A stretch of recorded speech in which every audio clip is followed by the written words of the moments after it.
Ela já havia tomado essa decisão antes, não num momento de raiva, nem depois de uma grande decepção cinematográfica, mas de forma silenciosa, quase clínica, como alguém que percebe, depois de muitas tentativas frustradas, que insistir em algo que só dói, no fim, é uma forma de sabotagem disfarçada de esperança. Ela simplesmente entendeu que o amor, da forma como a maioria vivia ou vendia, não era para ela. Que os jogos, as idas e vindas, as promessas quebradas e as ausências disfarçadas de liberdade custavam mais caro do que valiam. Então ela parou.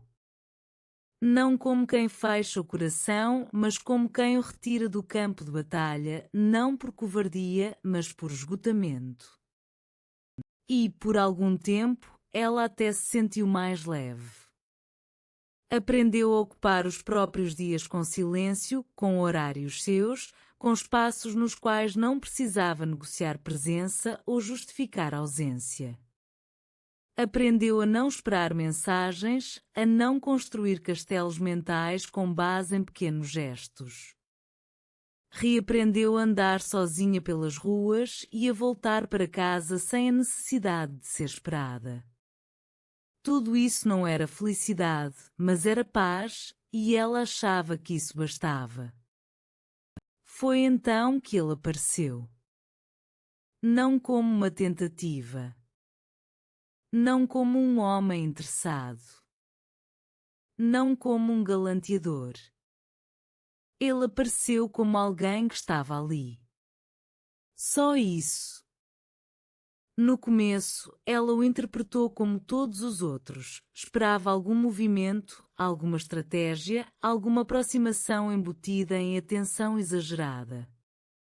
Mas ele era diferente.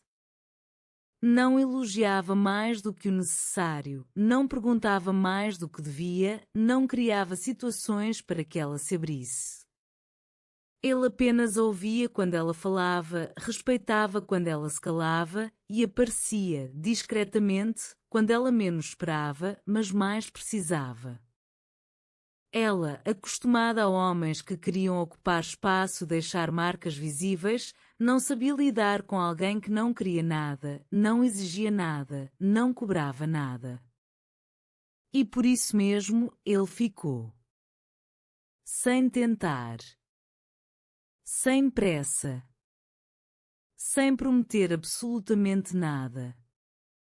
O que mais a desconcertava não era a ausência de declarações, nem o silêncio confortável que ele carregava consigo, nem mesmo o fato de que ele não parecia esperar nada dela, mas sim a estranha sensação de que, mesmo sem pedir, ele estava sempre presente.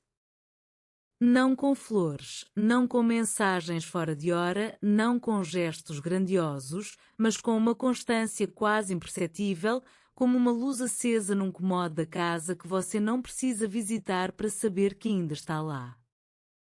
E isso a confundia, porque por muito tempo ela acreditou que amar era sinônimo de intensidade, de sobressaltos, de promessas e urgência, mas ele não urgia.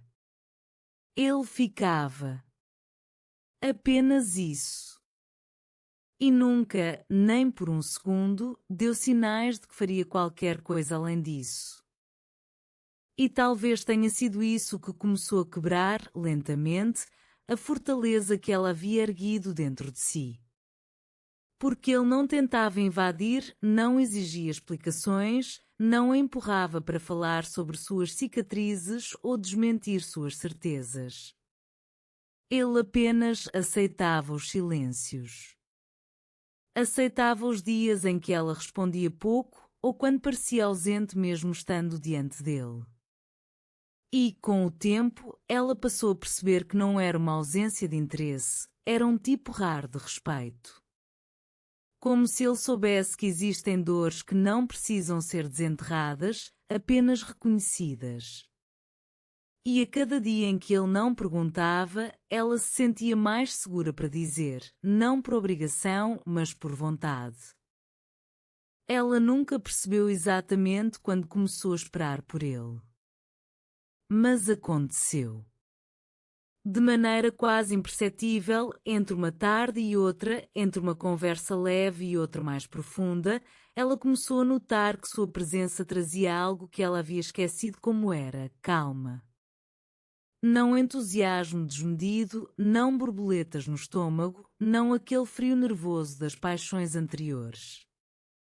Era calma.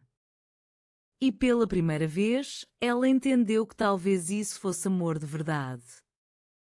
Não aquele que explode, mas o que se estende. Não o que grita, mas o que permanece. E então, quando um dia ele demorou um pouco mais para responder, ela se deu conta da falta. Não da ausência física, mas da ausência daquele espaço que ele silenciosamente ocupava na rotina dela, como uma cadeira sempre disponível ao lado. E o mais surpreendente foi que, mesmo nesse momento de pequeno vazio, ela não sentiu desespero. Não havia ansiedade. Havia só uma constatação: ele faz falta. E eu não quero mais que ele vá. Alguns dias depois, sentados num banco qualquer, assistindo ao final de uma tarde que não dizia nada em particular, ela virou para ele, não com pressa, não com medo, e apenas disse, de forma tão natural quanto se estivesse comentando sobre o clima: eu passei muito tempo tentando não sentir nada. Mas agora acho que não tem mais por que fugir.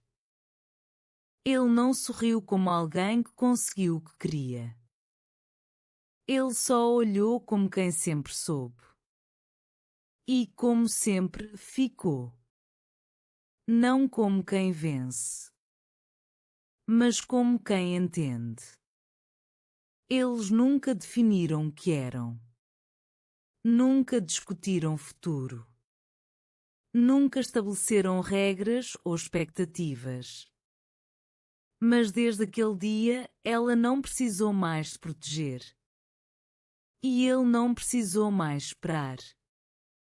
Porque quando alguém permanece tempo suficiente sem pedir nada, sem tentar mudar nada, sem prometer nada, a gente entende que o amor, às vezes, não chega como tempestade. Às vezes ele só fica. E é ficando que ele transforma tudo. O amor não precisa invadir, provar, conquistar. Ele só precisa permanecer. E se a gente deixa, um dia percebe. Não foi ele que nos pegou de surpresa. Fomos nós que, enfim, escolhemos ficar.